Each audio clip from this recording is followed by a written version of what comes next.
Right out of the box with Tim Dillard, and I know you were so locked in today, Tim, in broadcasting that game. You said you threw out your notes in the second inning, I think, or something like that. But how tough is it? Brewers have two spring training games to go before the games start counting. How tough is it this time of year as a player or just anybody around the team?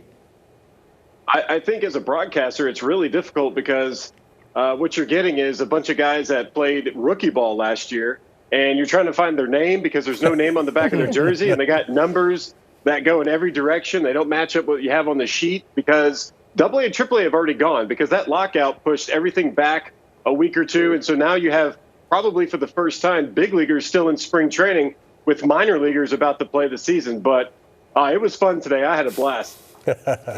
Tim, when you see a game like today, I mean, the score really doesn't matter a lot in the Cactus League, but what are you seeing from these guys now that they are on the precipice of playing games that do count?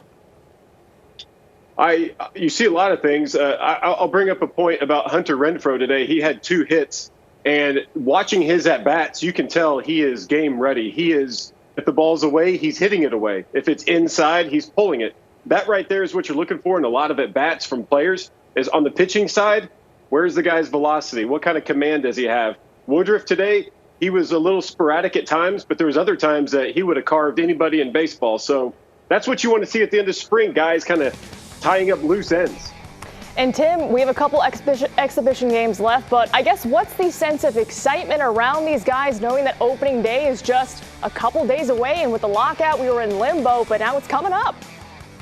Well, the whole prize at the end of the tunnel when it comes to baseball is that you play these day games forever, and then you get a night game. It's like, hey, you guys, you get to sleep in for once in a month. And that's a really good feeling. But the Brewers have 5 day games lined up, the first 5 games of the year. So they can sleep later on, I guess, in the week. It is great to just be talking baseball with you, Tim, here as we get set to actually get this season going. I know our fans are waiting to talk and hear a little bit about baseball, so this is really nice of you to join us tonight. You pointed it out, they're going to start at Wrigley Field. It's going to be a day game, and the weather's probably not going to be very good at all coming off the desert. What were the worst conditions you ever pitched in, and how big a deal is it when it's just tough to get a feel for things out on the mound?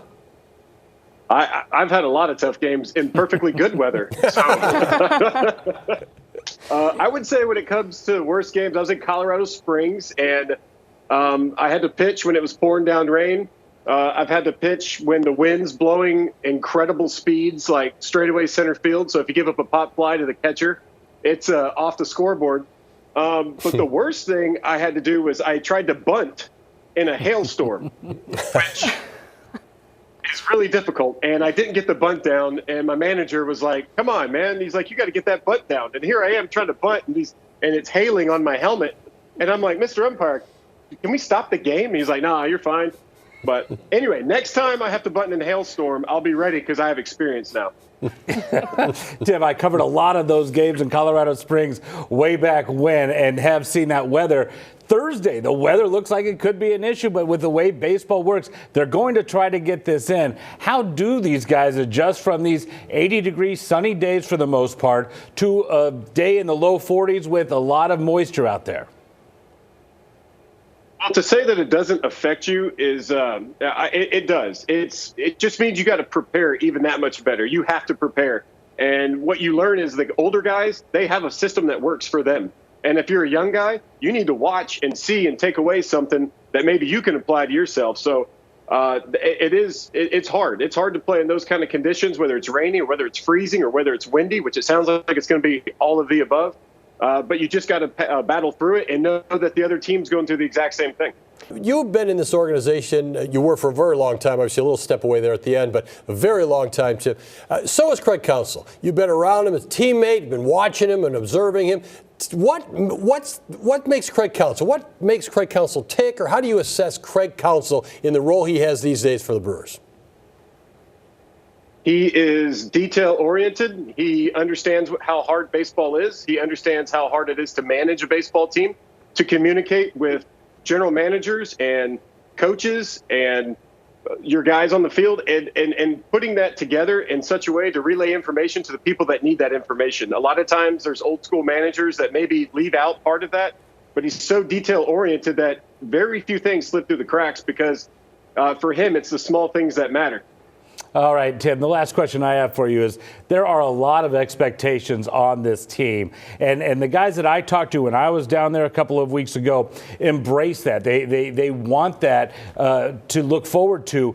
How do you see them as handling the expectations of being a World Series contending team? It can get in the way sometimes if you think about it too much, but the great thing about this Brewers team is they can just rely on each other. They have so many big names. You got Christian Yelich, Andrew McCutchen, Lorenzo Cain. You got up-and-comers with Tyrone Taylor, and that's just talking about the outfield. Newcomer Hunter Renfroe. You're looking around, you see experience, you see guys that are proven, you see the talent that's there. You got Aaron Ashby, who's probably one of the top prospects in all of baseball. Left-handed pitcher throwing 97. Baseball is easy for him. He just looks like he knows what he's doing at every turn. And you just know that they're going to come out there with that fresh feeling of knowing they got 5 guys on the mound that can get the job done at the starting role, and they have a bullpen with one of the best closers in all of baseball. So that's a great combination to have. So what you do in those moments, you rely on each other. You rely and put some pressure on your teammates, right? Because you're all pulling the same direction, and that's what Craig Counsell gets these guys to do, is to rely on each other, knowing that that's what it takes to be a team to get through one of these long seasons. Really connected. That's always one of the things that Brewers talk about. Well, Tim, you're certainly in mid-season form. Thanks for joining us tonight from Arizona. We look forward to catching up with you again once the games start counting at some point this summer.